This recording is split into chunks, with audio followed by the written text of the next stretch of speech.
Buenas noches.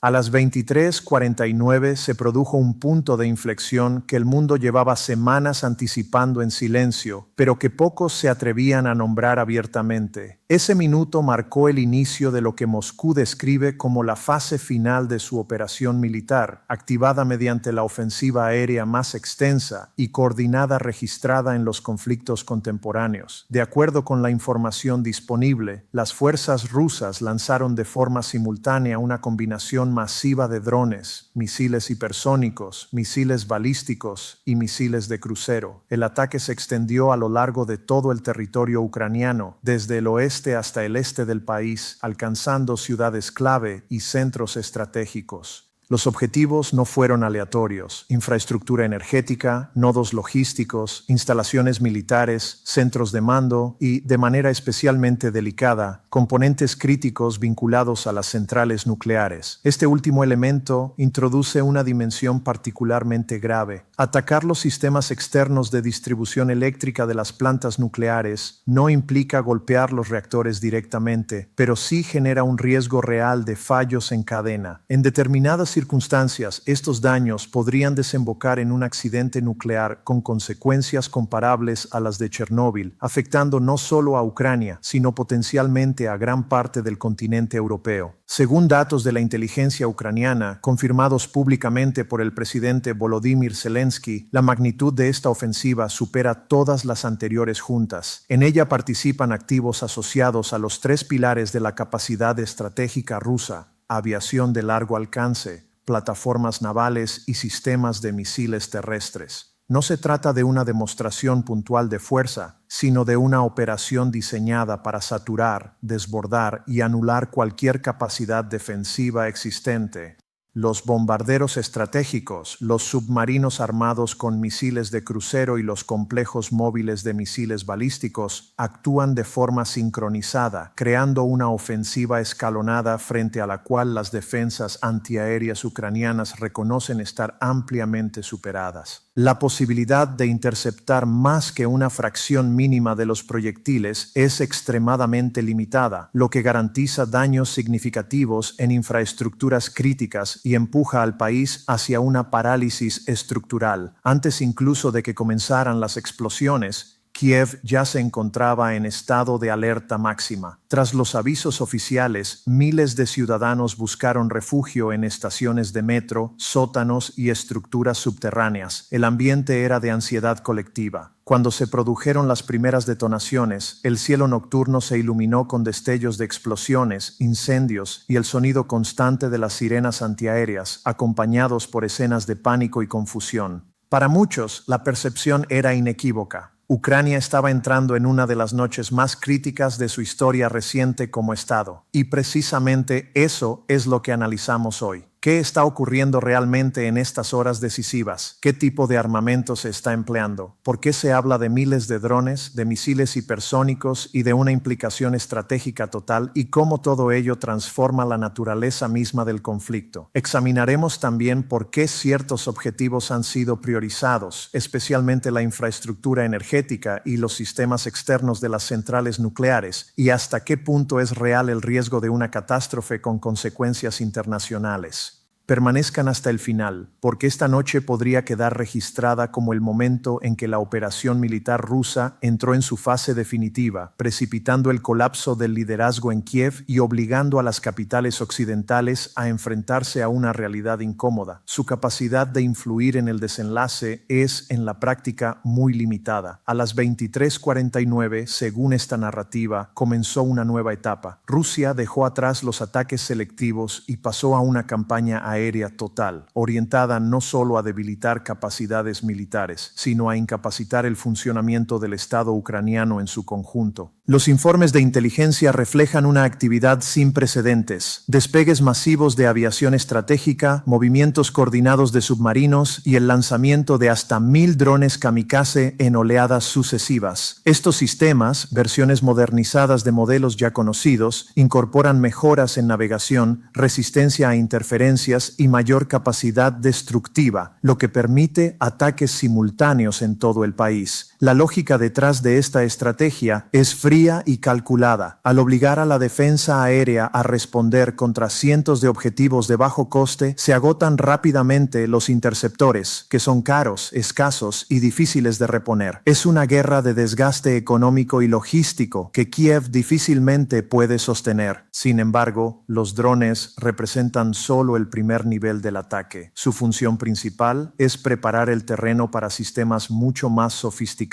Entre ellos destacan los misiles hipersónicos, capaces de alcanzar velocidades extremas, maniobrar de forma impredecible y eludir incluso los sistemas de defensa más avanzados suministrados por Occidente. Estos misiles, lanzados desde plataformas navales y submarinas, amplían el alcance de la ofensiva hacia la retaguardia profunda, alcanzando zonas que hasta ahora se consideraban relativamente seguras. A esto se suman los misiles balísticos de corto alcance, diseñados para destruir objetivos fortificados con gran precisión, penetrando búnkeres y estructuras subterráneas críticas. El mensaje estratégico es claro: no se trata solo de ganar terreno, sino de quebrar la capacidad de resistencia del adversario. Y como veremos en la siguiente parte, las consecuencias políticas, militares y humanas de esta estrategia apenas están comenzando a manifestarse. A partir de este punto, el conflicto entra en una fase que ya no puede entenderse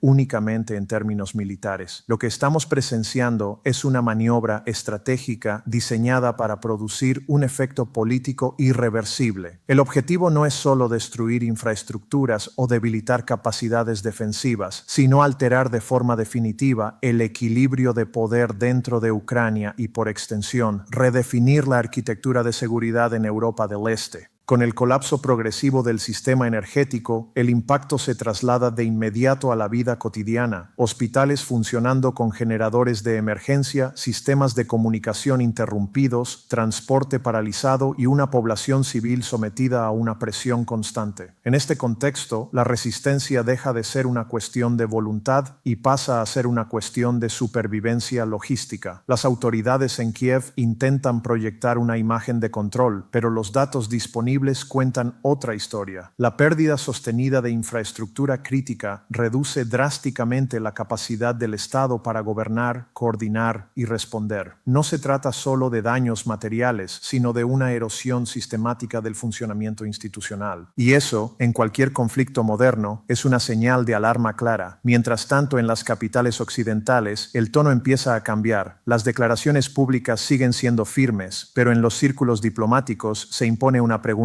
incómoda. ¿Hasta qué punto es posible sostener indefinidamente a un país cuya infraestructura está siendo desmantelada a un ritmo que supera cualquier capacidad de reconstrucción en tiempo real? Los sistemas de defensa aérea occidentales, presentados durante meses como un punto de inflexión, muestran ahora sus límites estructurales, no por falta de tecnología, sino por una realidad matemática incuestionable. No es viable interceptar miles de objetivos aéreos de forma constante sin agotar recursos críticos.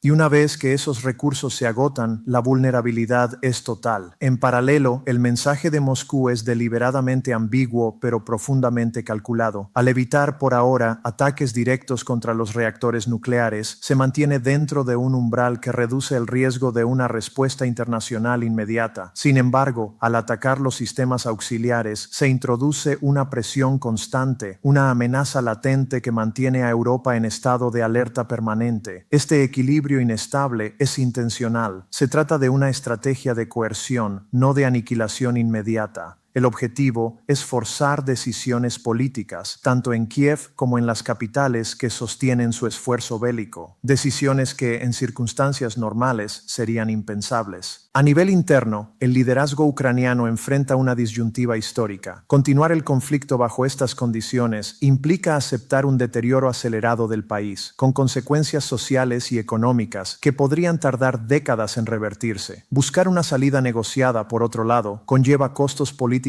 internos que podrían poner fin al actual equilibrio de poder. Y es precisamente en ese punto donde esta ofensiva adquiere su verdadero significado. No se trata únicamente de ganar una batalla o incluso una guerra, sino de imponer un marco en el que las opciones del adversario se reduzcan progresivamente hasta quedar prácticamente anuladas. Las próximas horas y días serán decisivos. Cada nuevo ataque, cada apagón prolongado, Cada interrupción en los servicios básicos aumenta la presión sobre una sociedad ya exhausta, y cuanto más se prolongue esta situación, más difícil será sostener la narrativa de resistencia total. En este escenario, el papel de Occidente también está en juego, no solo en términos de credibilidad estratégica, sino en su capacidad real para influir en un conflicto que evoluciona más rápido que los procesos políticos y burocráticos de apoyo. La distancia entre los discursos públicos y las capacidades efectivas se hace cada vez más evidente. Lo que estamos viendo no es un episodio aislado, sino una transición hacia una guerra de desgaste total, donde el tiempo, la economía y la infraestructura pesan tanto como los tanques y los misiles.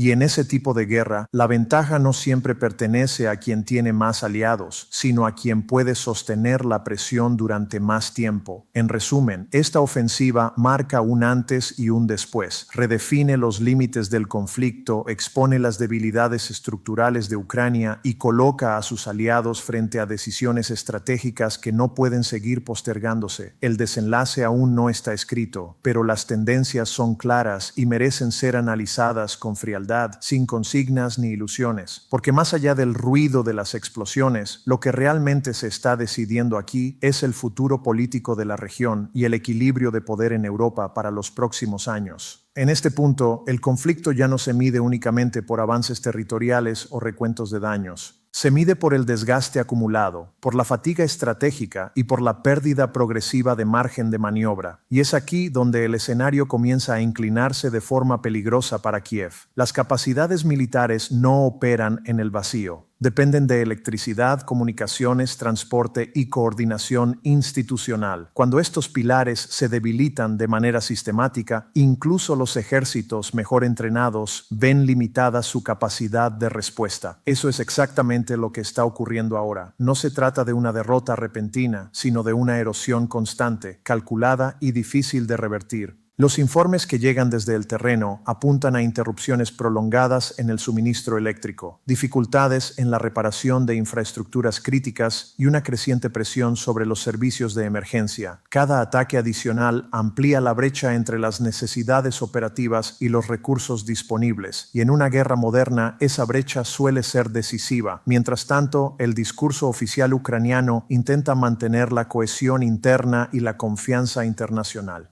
Sin embargo, el contraste entre el mensaje político y la realidad material es cada vez más evidente. La población civil, expuesta a apagones, restricciones y un clima constante de inseguridad, empieza a medir el conflicto en términos mucho más inmediatos: estabilidad, seguridad y futuro. En paralelo, comienzan a surgir tensiones dentro del propio bloque de apoyo occidental, no por falta de solidaridad declarada, sino por una evaluación más fría de los costes, los plazos y las probabilidades reales de éxito. Mantener el flujo de ayuda militar y financiera requiere consensos políticos que no siempre son fáciles de sostener, especialmente cuando los resultados sobre el terreno no muestran una mejora clara. Además, la escalada tecnológica introduce un nuevo desafío. Los sistemas avanzados entregados a Ucrania requieren mantenimiento especializado, repuestos y formación continua. Todo ello depende de cadenas logísticas complejas que, bajo las condiciones actuales, se vuelven cada vez más frágiles. Sin infraestructura funcional, incluso el equipamiento más moderno pierde eficacia. Desde el punto de vista estratégico, Moscú parece apostar por el tiempo como su principal aliado. No busca una victoria inmediata y espectacular, sino un proceso prolongado que desgaste